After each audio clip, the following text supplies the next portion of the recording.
Бүгін сіз ең ғажайып оқиғаны, сондай-ақ камераға түсірілмегенде ешкім сенбейтін ерекше сәттерді көресіз. Сәлем достар, сіздермен топ қазақ. Бүгінгі видеода біз сіздерге камераға түсіп қалған таңғажайып оқиғаларды көрсететін боламыз. Сонымен кеттік.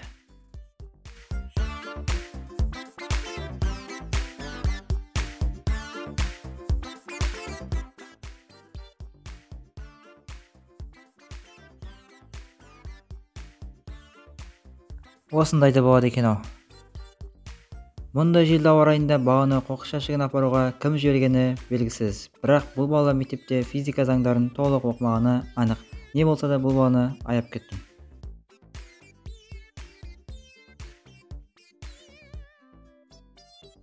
Мына қыз камера бар екенін білсе де таксистің ақшасын ұрлап кетеді. Неге екені белгісіз, бірақ жүргізуші оны полицияға бермепті.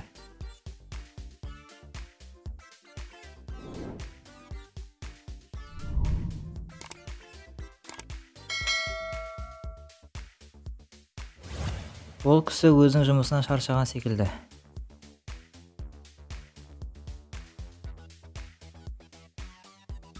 Бұл үйде камера бар екен мына қыз білмеді.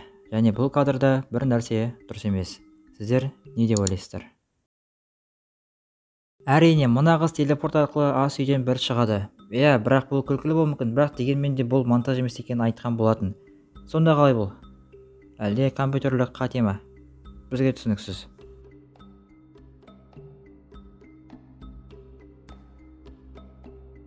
Түнгі уақытта бұл бейтаныс жігіт не істеп жүр деп ойлайсыздар?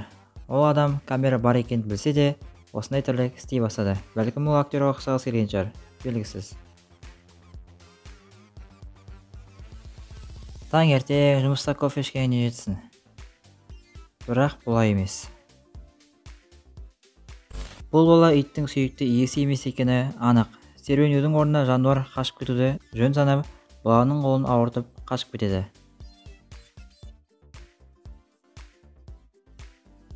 Көрші үйдің баласы кетіп бара жатып, гаражды ашып тұрғанын байқайды, және ол сол сәтті пайдаланып, көршісінің итін құшақтайды, және ары қарай кете береді.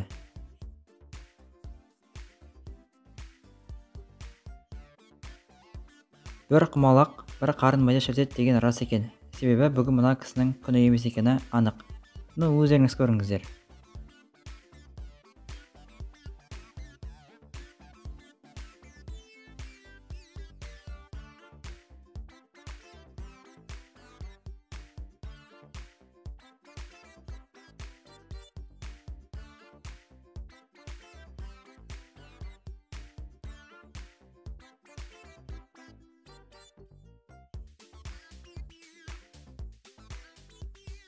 Бұл видеода мына аю машинаның есігін ашып, спокойно ұрлығын жасайды. Қуады.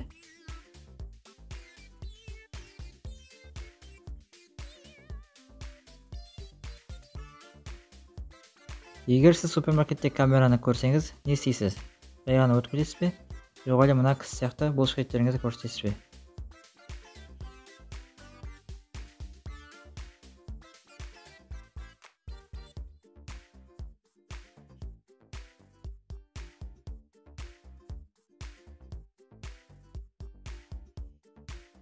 Достар, бүгінге қысқа ғана видео болды. Егер видеоны лайктарыңызды басып, каналға жазылайық. Кездескенше.